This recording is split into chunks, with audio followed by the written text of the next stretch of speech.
이게 구속할 사유에 해당된다고 보십니까? 백현동 식품연구원 대통령이 2차례나 회의에서 지시한 사항입니다.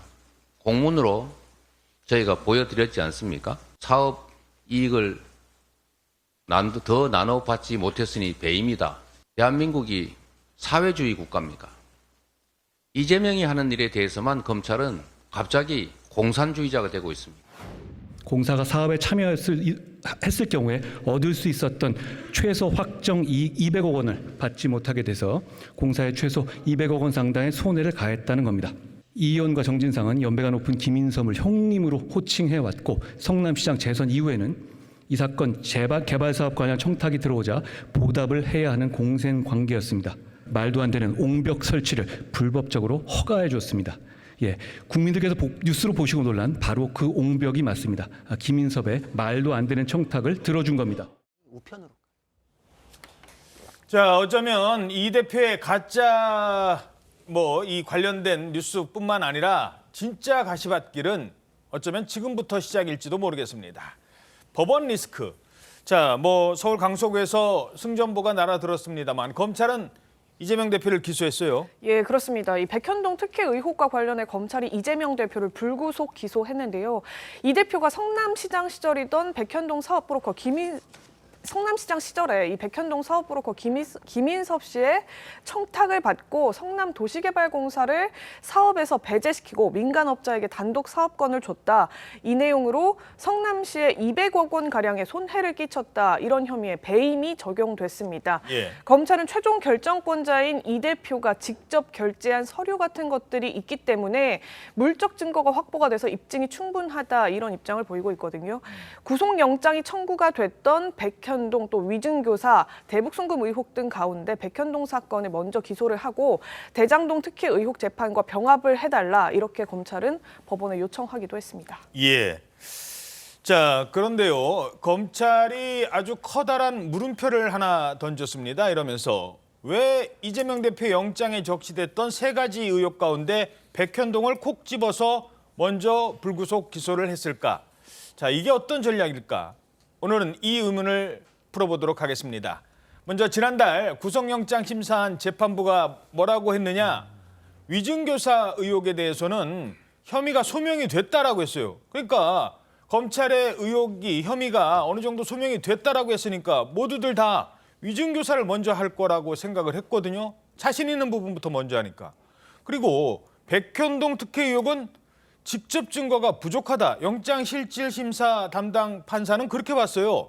물론 판사 개인의 당시에 영장 심사할 때 판단입니다만 증거가 부족하다고 했는데 이걸 먼저 불구속 기소한다? 이건 어떤 전략일까요? 이게 굉장히 고도의 노림수와 수싸움이 있었다. 이게 지금 굉장히 설명드릴 게 많거든요. 예. 첫 번째로는 사실 백현동 사건에 대해서도 그 유창훈 판사도 강한 의심이 든다. 그런데 직접 증거가 부족하다라고 했는데 사실 여태까지의 실무례를 보면 이 정도면 소명됐다고 보는 거예요. 그렇기 때문에 별다른 추가 수사가 없이 그냥 그대로 기소한 건 증거가 충분하다라는 검찰의 자신감을 나타내는 것이기도 하고. 지금까지 수사로도 충분하다? 충분합니다. 왜냐하면은 지금 관련자들 시행사 대표 김인섭 씨, 공무원들 다 진술이 있어요. 근데 예. 딱 무슨 직접 증거 하나를 콕 집었는데 그게 무슨 CCTV나 녹취 파일 나오지 않으면 직접 증거 없다 이런 논리까지 갔거든요. 예. 사실 그렇게 보지 않기 때문에 검찰로서는 여태까지 사건들에 비춰봤을 때 증거가 충분하다. 그래서 백현동은 이미 충분하기 때문에 바로 기소해도 상관이 없다. 여기서 이제 하나 또 구분해봐야 되는 게 사건의 병합이라는 개념을 아셔야 되는 게 사건이 하나가 있는데 다른 사건이 기소가 되면서 병합이 되면은 이게 전체가 하나의 재판이 열려요. 그럼 판결은 마지막에 한 번 나와요. 예. 그러면은 그 안에 기소된 작은 사건도 마지막 판결 날 때까지는 그 부분 판결이라는 게 없거든요. 아하. 그래서 위증 교사 사건을 만약에 백현동이랑 같이 붙여가지고 기소를 했다면 예. 백현동 사건 끝날 때까지 위증교사 심리가 다 끝났어도 판결이 안 나요. 아, 그렇군요. 가장 먼저 기소를 따로 하지 않은 이상 그렇죠. 이게 묶어서 하면은 이게 아무리 유죄가 확정이 됐다 해도 판사가 다른 사건 판결할 때까지는 결론이 안 나는군요. 그렇죠. 그래서 백현동이랑 붙여서 같이 기소하는 것만으로도 위증교사 사건은 한 넉 달 정도면 넉넉 잡고 끝나요. 그럴 게 한 몇 년 걸려버리거든요. 아하. 그러니까 백현동이랑 붙이지 않은 건 그런 의미가 있고, 만약에 위증교사가 먼저 준비됐으니까 그걸 먼저 기소한다 그러면 이재명 대표 측에서는 결백 주장하시지만 사실 판결을 빨리 보고 싶어 하지 않을 거기 때문에 병합 신청이라는 걸 피고인 입장에서도 할 수 있어요. 아하. 그럼 기존에 여러 재판이 있으니까 거기에 붙여주십시오라고 했을 때 병합될 가능성도 있었어요. 예. 그러면 다른 사건에 붙으면 또 그 사건이 끝나기 전까지는 위증 사건에 대한 결론을 우리가 보기가 힘들겠죠. 그렇죠. 근데 백현동을 먼저 기소해서 검찰이 선수를 쳤어요. 대장동 사건에 붙여주십시오라고 했어요. 그러면은 어허. 대장동 사건에 재판부가 붙입시다라고 하면 그 사건이 지금 3년짜리 사건 됐다라고 평가도 나오잖아요. 그렇죠. 그러고 나서 위증교사 사건을 또 기소하면은 여기에는 다시 붙이는 게 말이 안 돼요. 관련성도 없는 사건인데 또 붙이면 이거는 진실을 묻어버리려는 것밖에 안 되지 않습니까? 라고 아하. 하면 재판부도 이것까지 붙이기는 좀 어려워진다. 그러면은 붙이기가 어려워지니까 이건 또 관할도 달라요. 다른 사건은 워낙에 거대한 사건이라서 합의부 사건인데 위증교사만 떼서 하면 이건 단독 판사 관할이거든요. 더 빨리 나올 수 있네요. 그렇죠. 그럼 붙이기도 조금 애매해져요. 단독 판사 관할을 합의부로 땡겨오려면 합의부에서 별도로 또 병합 결정이라는 걸 또 해야 돼요. 아하. 그러니까 굳이 그렇게까지 해서 땡겨가는 거가 오히려 무리수니까 그냥 요건 따로 갑시다라는 쪽으로 가기 쉽거든요. 예. 그러니까 위증교사 사건은 이재명 대표 쪽에서는 결론을 좀 늦게 보고 싶어 할 테지만 이런 수순으로 가면 위증교사 사건은 별도로 진행될 가능성이 그만큼 높아진다. 기소는 늦게 해도 재판 결과는 더 빨리 나온다. 그렇죠. 그리고 기소 시점으로 인해 가지고 이게 다른 사건에 휩쓸려 들어가 가지고 우리가 진실을 막 3년 뒤, 4년 뒤에 보게 되는 그런 상황은 좀 배제될 수 있다. 이런 가능성이 굉장히 좀 주안점입니다. 짧게 하나만 더요. 사실 이 백현동 사건은 물론 뇌물죄가 포함되지 않은 배임죄입니다. 배임이라는 건 보통 뇌물 받고 회사나 뭐 조직에 해를 끼치는 건데 이제 뇌물죄는 없어요. 배임죄만 있는데 그래서 이재명 대표 측에서는 자신 있다라고 하는 측면도 있지만 감사원의 감사를 받았던 거예요. 그 감사원 감사 내용을 보면 밑에 있는 직원들, 뭐 담당 그 실무자들 중에 뭐 전결하는 그 결제 라인에 있는 과장이 이게 말이 되느냐라고 했다는 사람, 이 사람들이 다 배제가 됐다. 이런 것들은 이미 확보가 됐거든요. 그렇죠. 그러니까 그거에 대해서는 증거가 충분하다라고 볼 수 있는 거예요. 그리고 지금 이재명 대표 쪽에서는 배임죄에 대해서 지자체장이 이런 걸로 처벌받은 사례 없지 않냐 이런 주장하시잖아요. 그거는 법리의 전체 중에 반을 잘라가지고 앞부분 유리한 것만 얘기하는 건데 예. 사업체에서는 이런 일들이 거의 비일비재하게 벌어져서 경영 판단의 법칙이라는 게 따져지는데 이게 뭐냐면 경영상의 노력을 해서 결정을 했는데 손실을 봤다고 해서 결과 책임으로 형벌까지 주지는 않는다라는 건데 예. 거기만 잘라갖고 얘기하는 건 정말 공색하다. 왜냐하면 거기에 뒷부분에 하느라고 한 노력하의 판단이 맞는지를 따지는 게 방금 말씀하신 거대로 뇌물이 개입됐다라고 하면은 제대로 된 판단이 아니잖아요. 그럼 그냥 유죄로 가는 거예요. 배임도. 그리고 거기에 그 뇌물이 없더라도 자기 또는 타인의 이득을 위해서 제대로 된 고려를 하지 않은 부분이 확인됐다라고 하면 다시 또 유죄로 가요. 근데 예. 김인섭 시행사 대표의 이익을 위해서 로비했다는 내용이 나왔기 때문에 타인의 이익이란 김인섭과 시행사 대표다. 그렇죠. 그러니까 그 부분이 나왔기 때문에 증거가 충분해서 그 뒷부분까지 갈 수 있다는 겁니다. 알겠습니다. 자, 지금 그러니까 지금 분석은 검찰이 그만큼 자신이 있다라는 건데, 자 그러면 이 검찰총장 그리고 법무부 장관도 비슷한 얘기를 했습니다. 들어보시죠. 법원의 영장 재판 결정과 그 근거에 대해서는 검찰과 상당한 견해 차이가 있는 것으로 보입니다. 정당 대표라는 지위에서 방어권을 보장해주는 주안점을 둔 것이 아닌가 그렇게 생각하고 있습니다. 범죄에 상응하는 합당한 처벌이 이루어지도록 최선을 다하겠습니다. 검찰이 야당 대표를 구속하겠다는 취지인데 저 정도 자신도 없어도 되겠습니까? 확신했다는 얘기잖아요. 검찰 네. 입장이 저겁니다. 저는 검찰 입장을 대신 말씀드린 자. 것입니다. 판사 설득은 이제 검사들이 할 것이고요. 그리고 증거 판단을 하는 건 당연히 상식으로 하는 것입니다. 자, 지금 보신 국감에서도 한동훈 장관을 통해서 자신감이 어느 정도 엿보였는데, 근데 사실 아무리 그렇다 하더라도 검찰로서는 이게 사실 승부수잖아요. 어떻게 보면 어떻게 보십니까?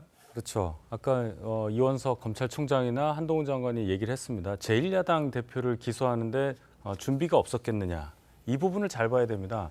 검찰 조직을 자꾸만 정치적으로 해석해서 정치적인 수사를 한다, 정치적으로 기소를 한다 이렇게 보지만 결국 검찰 조직원들, 검사들은 공무원입니다. 어떤 범죄 혐의가 발견이 되면 기소를 해야 되는 거예요. 기소 안 하는 게 오히려 더 죄가 되겠죠.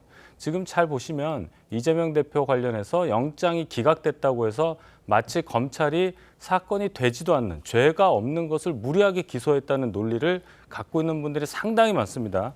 물론 이재명 대표를 굉장히 좋아하시는 분들은 그렇게 볼 수도 있겠지만 검찰이라는 곳이 어떤 일을 하는 곳이냐 이렇게 잘 보시면 예. 객관적으로 왜 이렇게 혐의가 많은 것에 대해서 기소를 하고 일부 이재명 대표와 관련된 사람들은 구속이 돼서 거의 뭐 여러 가지 혐의가 발견이 되고 이런 상황을 잘 보셔야 돼요. 객관적으로.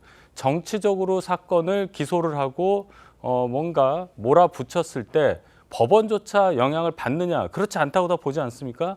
법원에서 상당히 많은 사람들을 구속을 이미 했어요. 그리고 재판 과정에서도 여러 가지가 나오고 있고 이번에 영장 기각한 판사조차도 위증교사 관련한 부분에 대해서는 혐의가 소명됐다고 얘기하면서도 구속을 안 시킨 이유는 제1야당 대표이니까 방어권을 보장해 주겠다. 이렇게 설시를 했습니다. 따라서 이재명 대표 관련해서는 정치적인 입장 유무를 떠나서 객관적으로 어떠한 사건이 이재명 대표와 연관이 되어 있느냐 이걸 보시면서 사건을 봐야지 뭐든지 아까 박범계 의원 표정 보셨지 않습니까? 한동훈 장관 얘기할 때 굉장히 뭔가 아닌 것 같은데 하는 표정으로 보시는데 그런 식으로 대비를 하면 나중에 법원 판결 났을 때 굉장히 당황하실 거다 이렇게 봅니다. 예, 어떻게 보십니까?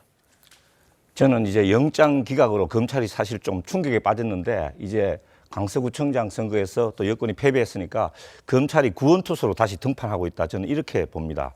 저는 검찰이 한동훈 장관이 이재명 대표의 배임 혐의에 자신감이 있는 것이 아니라 오히려 여기에는 자신감이 없으니까 또 다른 자신감이 없는 사건 대장동하고 같이 묶고 자신 있는 게 이게 위정교사거든요. 위정교사고 또 대북 송금은 아직까지 폭발력이 있기 때문에 이 두 가지는 나머지 승부수로 남겨둔다. 저는 이렇게 보고 있습니다. 이게 자신감이라는 게 한동훈 장관 자신 없었습니까? 늘상 차고 넘친다. 증거가 차고 넘친다 하면서 항상 자신감을 보이고 했는데 영장은 역시 기각됐단 말이죠. 그래서 저는 이게 배임죄가 따로 이제 대장동하고 같이 가서 저건 나중에 늦게 판결이 날 테니까 저기서 무죄가 나더라도 뭐 관계없고 위정교사하고 대북 송금에 이제 승부를 보겠다 하는 그런 검찰의 의도가 드러난 것이라고 보고 또 한 가지는 정말 이제 이번에 선거가 끝나고 했으면 좀 여권에서 정부에서 이제 민심을 겸허하게 받아들이고 뭐 정책으로 대결을 하고 또 쇄신을 해야 되고 하는데 여전히 지금 검찰에 의존하고 있다. 저거는 이게 이제 국민들이 어떻게 볼 것인가 한번 생각해 봐야 된다고 생각합니다. 예. 자, 또 민주당에서는 백현동 사건을 대장동이랑 엮는 거는 결국 나중에 재판받으니까 지금 중요한 게 아니라 오히려 대북 송금 그다음에 위증교사 이걸 빨리 하기 위한 꼼수다. 지금 또 이렇게 주장을 하고 있어요. 근데 이건 좀 따져봐야 될 게 있는 게 뭐 검찰에 의존하고 있다거나 검찰이 구원투수로 등장했다라는 거는 사실 전혀 맞지 않는 게 수순상으로 영장까지 청구됐던 사건을 불기소하는 경우는 없어요. 그러니까 기소는 예정되어 있었기 때문에 언제든 기소할 수밖에 없는 게 지금 기소가 된 것이고 정치 현황하고는 달라요. 여권에서 이재명 대표의 사법 리스크로 이득을 본다고 해서 검찰 수사가 무슨 도움이 되네 안 되네. 그러면 뭐 민주당은 일본의 정치 지형 때문에 일본한테 지금 정치적으로 도움받고 있습니까? 그런 건 아니고 그냥 그런 상황들이 정치적으로 이렇게 소비가 될 뿐이죠. 근데 내용을 봤을 때는 대장동 사건하고 백현동 사건은 굉장히 닮은 꼴이에요. 그리고 예. 백현동 사건은 오히려 객관적 증거가 더 많아요. 그러면은 이 두 개는 닮은 꼴이기 때문에 이재명 대표는 내 주변에서 나도 모르게 이 거대한 사업 두 개가 우연히 이렇게 됐습니다라는 변명을 하는 건 말도 안 되잖아요. 그러니까 서로가 보완 관계에 있어요. 근데 병합이라는 거는 검찰에서 신청만 했다 뿐이지 재판부 결정이에요. 재판부가 병합 안 하겠다 그럴 수도 있어요, 지금. 그러니까 이제 아까 제가 말씀드린 노림수가 여기서 등장하는 게 검찰로서는 병합이 돼도 좋고 안 돼도 좋아요. 왜냐면은 병합이 됐을 경우엔 서로 이제 보완 관계가 있기 때문에 양쪽 다 유죄로 가기가 더 쉽다. 병합이 안 됐을 경우엔 이재명 대표 같은 경우에는 위증교사가 지금 아킬레스건이잖아요. 위증교사를 빨리 판결이 나오는 거를 원하지 않을 거예요. 예. 만약에 본인이 결백을 주장하는 게 맞다면 무죄 판결 빨리 받는 게 좋겠죠. 하지만 그러지 않으면 만약에 병합 신청을 하면 그만큼 궁색하다는 걸 우리가 알 수 있는데 만약에 이 상태에서 병합이 안 됐는데 위증교사가 기소됐다. 이재명 대표 쪽에서 병합해달라 그러면 백현동 사건을 병합하지 않은 재판부에서 위증교사는 우리가 병합하겠다라고 하지 않을 거거든요. 예. 그러니까 돼도 좋고 안 돼도 좋기 때문에 이렇게 한 것입니다. 자, 문제는 이렇게 되면 계속 줄줄이 재판이 열린다는 겁니다. 이재명 대표 일단 지금 퇴원도 했고 어제 선거도 이겼으면 뭐 최고위나 아니면 국회 모습을 오늘 좀 드러내지 않을까라는 얘기도 있는데 혹시 뭐 관련된 얘기 나오고 있습니까? 이게 지금 시점에 대해서 조금 고민을 하고 있는 것 같은데요. 오늘 또 국방위 국정감사가 있기 때문에 국방위원으로서 참석을 하는 방안에 대해서 검토를 해보고 있는 것은 같습니다. 일단 민주당 최고위는 지금 9시부터 진행이 되고 있는데 이 자리에는 대표가 참석을 하지 않았거든요. 예. 그러니까 아마 최고위원의 참석은 주말에 보내고 다음 주 월요일에 이제 참석을 해서 당 내홍도 수습하면서 선거 결과에 대해서 총정리를 내리는 그런 메시지를 낼 걸로 지금 예상이 되고 있는데 그 전에 이제 국감이 또 한창 진행 중이고 본인이 또 의원 신분이고 국방위원이고 상임위를 챙겨야 한다라는 그 본분도 지키겠다라는 메시지를 오늘 출석을 함으로써, 그러니까 상임위에 참석을 함으로써 예. 줄 것인지 아니면 이제 당대표로서의 당무를 챙기는 모습을 먼저 보일지 이 부분은 조금 지금 검토 중인 걸로 알려져 있습니다. 예, 알겠습니다. 자, 어찌됐든 앞으로 이제 줄줄이 재판에 나가야 되는데 지금 그래서 행보에 관심이 모아지고 있습니다. 이게 몇 번이냐? 한 주에 뭐 3차례, 4차례 저희들 뭐 그래픽으로도 준비돼 있죠. 달력으로 봐도 저렇게 지금 예정돼 있는 재판이라든가 이런 것들이 쭉 이어질 수 있다는 겁니다. 자, 거기에 또 서울중앙지법만이 아니라 수원지법까지 출석을 해야 할 수도 있는 상황. 자, 이러면 당무와 재판, 본인에게는 재판이 더 중요한데 당무에 집중할 수 있을까? 이런 얘기가 나올 수밖에 없어요. 집중이 안 되겠죠. 일주일에 사나흘을 재판을 받으러 한 군데도 아니고 서울 갔다 수원 갔다 같은 재판도 아니고 여러 개를 동시에 받아야 하는데 정상적으로 그 정무 활동을 할 수 있겠느냐 하는 걱정이 이전부터 있었죠. 그래서 어떤 분들은 이런 얘기도 합니다. 이재명 대표가 지금 뭐 형을 받고 있지는 않지만 재판 많이 받는 것이 형을 받는 것처럼 재판형을 받고 있다. 여러 군데 끌려다니니까요. 그런 얘기가 있는데 예를 들어서 이제 공천국면 같은 경우를 한번 보시죠. 계속 재판을 받아서 나가야 되는데 공천이라는 것이 뭐 민주당도 비슷한 절차를 겪을 거라고 보는데 당대표가 여러 사람들과 같은 자리에 앉아서 같이 오랜 기간 회의를 하면서 굉장히 고도의 정치적 감각을 통해서 결정을 내려야 하는 그런 과정이 있어야 하는데 계속 당대표가 없는 상태에서 뭔가 결정이 이루어져야 한다든지 예. 또 여러 가지 중요한 결정을 빠른 시간 내에 한다든지 이런 경우에 있어서 제대로 당대표 역할을 할 수 있겠느냐. 그런 차원에서 봤을 때도 어떤 주장은 이재명 대표가 본인의 사법 리스크를 털고 당대표를 하든지 해야지 예. 이렇게 있는 상태에서 당대표를 하는 것이 당을 위해 도움이 되겠냐는 지적이 나왔던 겁니다. 어쨌든 재판이 여러 개 열리게 될 경우에 이재명 대표가 본인 방어를 위해서 재판에 치중할지 어떨지는 모르겠습니다만은 이러한 사법 리스크를 가진 분이 큰 역할을 맡고 있을 때 어떠한 폐해가 있을지에 대해서 국민들께서 똑똑히 보시는 그런 계기도 되리라 생각합니다. 예, 일단 짧게 한 가지만 먼저요. 이재명 대표가 재판 과정에서 어떤 전략을 취할까 이것도 좀 궁금하거든요. 재판은 여러 개인데 뭐 일일이 재판마다 좀 다르겠습니다만 뭐 그 동안에는 출석을 뭐 좀 뭐 미룬다든가 아니면 지지자들과 함께 간다든가 이런 것도 있었으면 이제는 뭐 그것도 사실 쉽지는 않아 보여요. 그렇죠. 이제 정치적으로 풀 단계는 지났죠. 근데 이제 정치적으로 풀고자 하는 유혹을 계속 가지고 계실 거예요. 그래서 지금 한간에는 1심 판결 자체도 한 3, 4년 뒤로 미뤄서 그때 대선 국면까지 이어가려고 하는 거 아니냐라는 얘기를 하기 때문에 이재명 대표는 최대한 미루고 싶어 하는 게 있을 것이고 그리고 대장동 백현동의 경우에는 닮은 꼴이기 때문에 결국은 자신의 관여를 벗기 위한 쪽으로 가고 싶어 할 거예요. 그러니까 나머지는 유죄다. 하지만 나는 모른다. 이런 식으로 하기 때문에 지금 증인에 대한 회유 우려가 이화영 부지사에 대한 것만큼 대장동 백현동에 있어서도 벌어지지 않을까라는 우려를 할 수밖에 없습니다. 예, 그런데 최대한 미룬다라고 하는 측면에서 하나가 지금 궁금한 게 그 선거법 위반 있지 않습니까? 보통은 선거법 위반 그 1년이면 끝나요. 그러니까 바로 결론 나옵니다. 그래서 민주당의 운명이 아마 선거법에서 결정 날 거예요. 이런 얘기 했어요. 그래서 뭐 그 거짓말 뭐 모른다 김문기 모른다 그다음에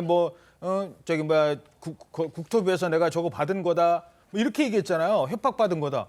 그 결론 왜 이렇게 안 나요? 1년 다 돼가는데. 그건 재판부가 명시적으로 얘기할 수 있습니다. 재판부 잘못입니다. 왜냐하면 법에 강행 규정이라 그래요. 반드시 지켜야 되는 거. 근데 법원 보고 언제까지 판결하라라는 강행 규정을 두는 게 정말 이례적인데 그건 6개월 안에 1심 판결을 하게 돼 있어요. 법에. 근데 예. 그 재판부가 법을 어기고 있어요. 지금. 그럴 정도로 눈치를 보고 있다. 그렇기 때문에 다른 사건 같은 경우에 3년, 4년, 5년까지도 가는 거 아니냐라는 우려가 그래서 나오는 건데 정말 야당 대표 힘이 이렇게 무섭나. 재판부가 그런 거 눈치 봐가면서 재판까지도 법을 어겨가면서 이렇게 끌 수 있나 정말 좀 안타까울 따름입니다. 반론 듣겠습니다. 아니 야당 대표가 무섭겠습니까? 대통령이 무섭겠습니까? 그런데 법원이라는 것은 여러 가지 이제 판결을 진행할 수밖에 없는 사정이 있는 것이죠. 그걸 가지고 뭐 어떤 눈치를 본다. 사법부가 지금 눈치를 보는 거 봤습니까? 지금 이재명 대표에 대해서도 소신 있는 판사가 자기 양심에 따라서 그냥 영장을 기각해 버리잖아요. 그런데 재판부가 뭐 눈치를 본다 이런 말은 맞지 않다고 생각을 하고요. 지금 이제 안 그래도 이제 그 재판을 이재명 대표가 일주일에 3, 4회씩 출연하면서 이제 그 당문을 제대로 볼 수 있겠냐 하는 그런 말이 나옵니다. 비판이 나오는데 저는 이게 바로 검찰이 백현동 사건 같은 것을 분리 기소해서 만들려는 프레임이라고 생각을 합니다. 일주일에 서너 번씩 이제 계속 검찰에 재판에 출석하도록 만드는 것이죠. 저도 이제 수사기관 출신인데 옛날에 보면은 한 명의 피의자가 여러 명한테 여러 경찰서에서 사건이 있으면 그것을 그 사람의 편의를 위해서 한 경찰서로 몰아서 병합 처리하게 해준다 이 말이죠. 보통 사람도 그렇게 해주는데 공당의 제1당의 대표한테 그 정도 편의도 못 봐주느냐 저는 이렇게 반문하고 싶은 겁니다. 물론 이제 법 앞에 모든 사람은 평등해야 되지만 야당 대표이기 때문에 자기가 처리해야 될 당무가 있고 정당성이 있으면 충분히 그렇게도 해줄 수 있는 것인데 검찰이 고의로 저는 이런 전략을 쪼개가지고 여러 차례 재판에 출석하게 하는 전략을 쓰고 있다. 저는 이렇게 보고 있습니다. 재판부가 왜 눈치를 봤는지 설명을 드릴게요. 6개월 안에 반드시 하게 돼 있잖아요. 그러면은 특별기일을 잡아서 일주일에 3번도 재판을 해야 돼요.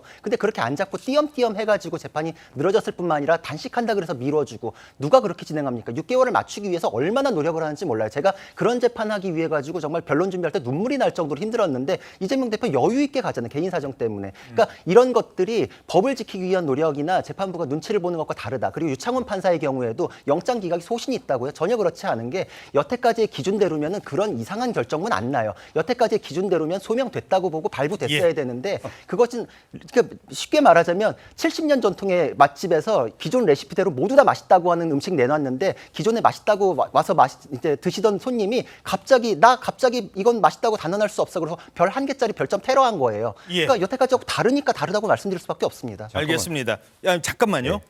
그럼 그렇게 질문 드리죠. 자, 요번에 그 구속 영장이 기각된 다음에 선고가 치러졌거든요. 네. 영장 기각이 보궐선거에 영향을 미쳤을까요? 안 미쳤을까요? 안 미쳤다고 볼 수는 없다고 생각합니다. 아무래도 뭐 민주당 기세가 오르고 민주진영이 총결집하는 그런 계기가 됐다. 저는 이렇게 보고 있습니다. 예. 그리고 지금 반론. 지금 선거법 재판이 6개월 이상 넘긴 거 그거에 대해서는 저도 뭐 잘못됐다고 생각합니다. 그런데 지금 그게 문제가 아니고 그것은 이제 강행 규정 법원이 가장 법치주의 최선봉에 있고 법을 잘 알기 때문에 무슨 이유가 있어서 저는 그랬다고 보고 그것은 이제 모르겠습니다. 그러나 법원이 눈치를 봐서 판사가 눈치를 봐서 재판을 연기시키고 있다. 이거는 저는 말이 안 된다고 생각합니다. 누구 눈치를 본단 말입니까? 아니, 이재명 대표 눈치를 본다? 건 팩트잖아요. 팩트를 해석을 그렇게 하시는 거지 않습니까? 지금 해석을. 물론 이제 개인적인 의견이라는 점이 나오는데 제가 아까 왜 이 질문을 드렸냐면 짧게 부탁드리겠습니다. 영장이 기각된 다음에 강서구청장 보궐선거를 했는데 영향을 미쳤을 거다. 고 봐라 이렇게 무리하게 수사를 했으니까 이제 재판 결과가 다른 사람도 아니고 이재명 대표는 재판 리스크라는 게 있기 때문에 앞으로 나올 그 어떤 재판의 1심이라도 내년 총선에 영향을 미칠 수도 있다는 겁니다.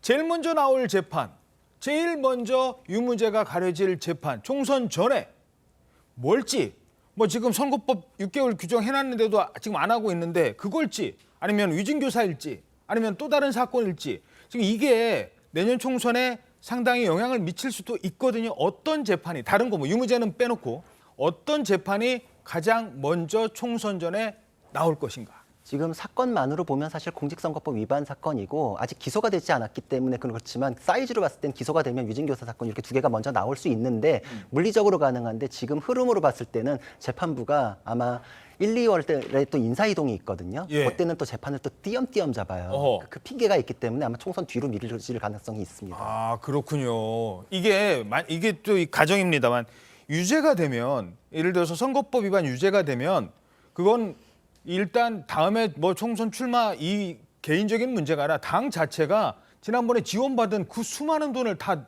내놔야 되잖아요. 그럼 총선에 영향을 미칠 수도 있는 상당히 중요한 거기 때문에 재판부가 혹시 그것도 고려할까요? 그렇죠. 고려할 수 있죠. 그래서 사실 심리학적으로도 그런 게 있어요. 내가 똑같은 건데 어떤 적극적인 행동을 하는 건 나의 책임으로 여기고 내가 어떤 적극적인 행동을 하지 않는 부작위의 경우엔 내 책임 아니다라고 여기는 경우가 있는데 재판부 같은 경우에도 내가 어떤 판결을 내놓으면 그거에 의해서 파장이 미치는 건 내 책임으로 여기는 경우가 있고 부담스러워해요. 그러니까 아하. 가능한 핑계가 있으면 그 뒤로는 미루고 싶어 하지 않을까라는 우려가 그래서 나오는 겁니다. 예, 알겠습니다.